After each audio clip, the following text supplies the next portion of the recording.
Jadi mungkin kemarin sudah mendengar ya pemberitaan mengenai kinerja daripada penjualan mobil dan motor yang hasilnya cukup beragam. Dan bagaimana juga dampaknya terhadap outlook dari Astra International selaku market leader di industri otomotif Indonesia. Next slide. Jadi kalau misalnya kita melihat volume penjualan motor sampai dengan bulan Oktober itu masih bertumbuh cukup robust ya.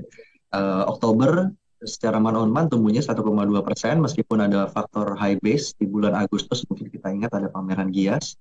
Tapi secara kumulatif di 10 bulan tahun 2023 itu masih ada pertumbuhan sekitar 26% year on year.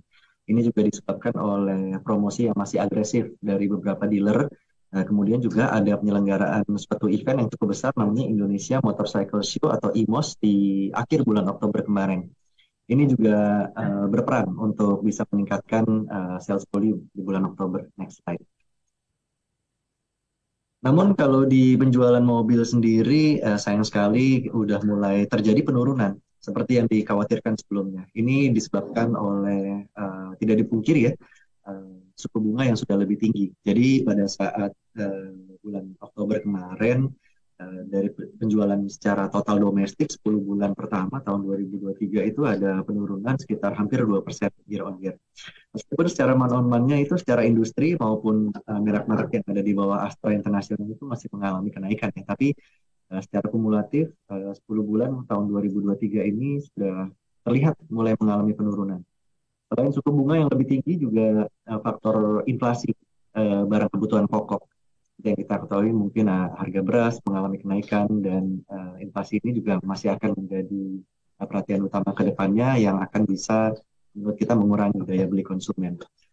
Kedepannya juga kita sedikit menurunkan target volume penjualan di tahun ini dan kemungkinan tahun ini akan terjadi penurunan secara year on year, secara keseluruhan di full year 2023 ini dibandingkan dengan 2022. Next slide. Bagaimana dengan outlook daripada sektor otomotif secara keseluruhan? Jadi kita sebenarnya masih mempertahankan optimisme meskipun dengan penuh kehati-hatian terhadap potensi kelanjutan dari pertumbuhan volume penjualan, terutama yang di mobil tadi ya. Tahun ini kemungkinan karena dampak dari kenaikan suku bunga dan juga inflasi basic needs itu kemungkinan akan lebih rendah daripada tahun lalu dan tahun depan juga kemungkinan akan flat cenderung turun secara volume penjualan. Tapi kita masih lebih optimis di sepeda motor sebenarnya, yang ini masih akan bisa terakselerasi, eh, terutama kalau misalnya kita melihat tahun depan itu ada beberapa tahapan pemilu yang akan dilalui. Misalnya Februari itu ada pemilu presiden dan juga anggota parlemen legislatif. Sementara di bulan Novembernya akan lebih besar ya, lebih masif. Ada sekitar 548 kepala daerah yang akan dipilih secara langsung melalui penyelenggaraan pemilu di pemilu kada di bulan November nanti.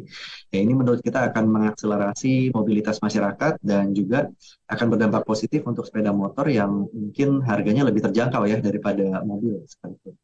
Nah, next slide. Dan kita juga melihat sebenarnya market daripada otomotif di Indonesia itu masih tingkat penetrasinya masih sangat rendah.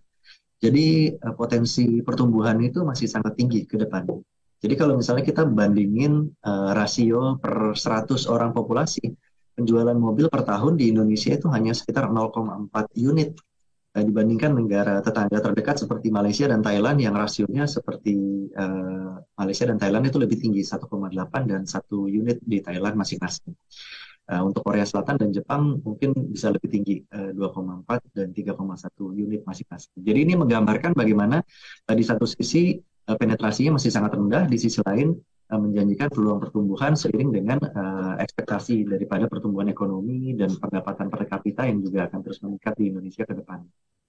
Next slide. Dan kita juga melihat potensi positif dari perkembangan sektor otomotif di Indonesia ini masih akan didukung oleh sektor-sektor lain yang vertikal, sektor-sektor lain yang vertically integrated seperti misalnya multi-finance.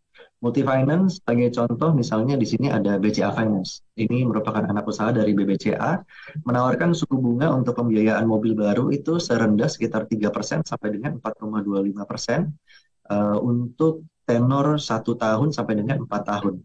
Dan ini kan jauh lebih rendah ya daripada suku bunga acuan Bank Indonesia yang sekarang ada di level sekitar 6%.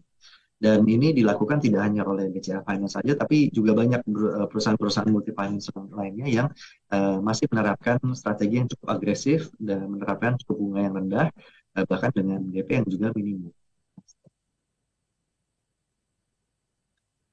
Jadi ke depannya bagaimana dengan outlook daripada Astra International sendiri? Memang tidak memungkiri ya kalau kita melihat grafik di bawah itu pada saat terjadinya pandemi ada eh, jumlah pendapatan revenue itu mengalami kemerosotan, tapi secara berangsur pada saat terjadinya rally harga komoditas terutama batu bara itu bahkan level pendapatannya atau revenue-nya jauh melebihi level sebelum pandemi. Nah, ini tidak memungkiri bahwa salah satu kontribusi terbesar daripada pendapatan maupun laba bersih Astra Internasional itu dikontribusi oleh United Tractors yang bergerak di bidang usaha pertambangan, utama yang terkait dengan batu bara. Ya, kita lihat di situ tahun 2022 dan 2023 awal-awal juga kita masih melihat rally harga komoditas kan masih cenderung high base. Jadi kemungkinan masih akan berlanjut pertumbuhan revenue-nya, namun sayang sekali 2024 sepertinya tidak demikian.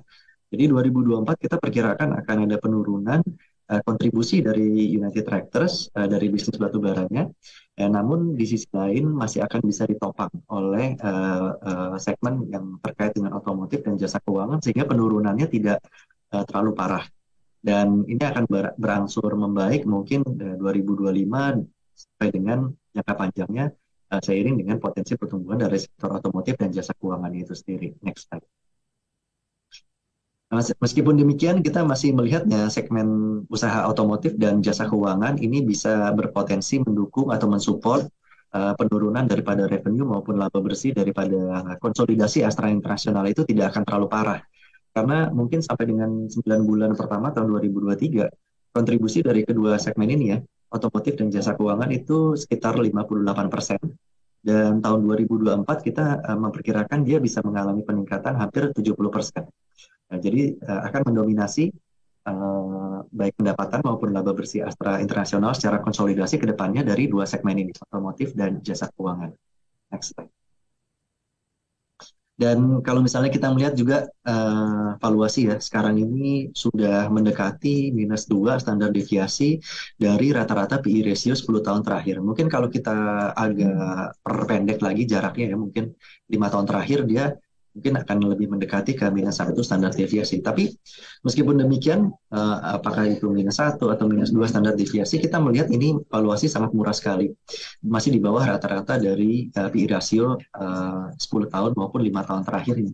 Jadi sebenarnya kondisi yang seperti ini tidak hanya kita bisa lihat di Astra Internasional aja, tapi beberapa emiten blue chip yang lainnya juga mungkin mengalami kondisi yang serupa, di mana emiten blue chip sebenarnya sekarang ini banyak yang berada pada level harga yang cukup menarik, namun sekarang ini sentimennya memang sedang tidak berpihak pada beberapa emiten-emiten blue chip ini.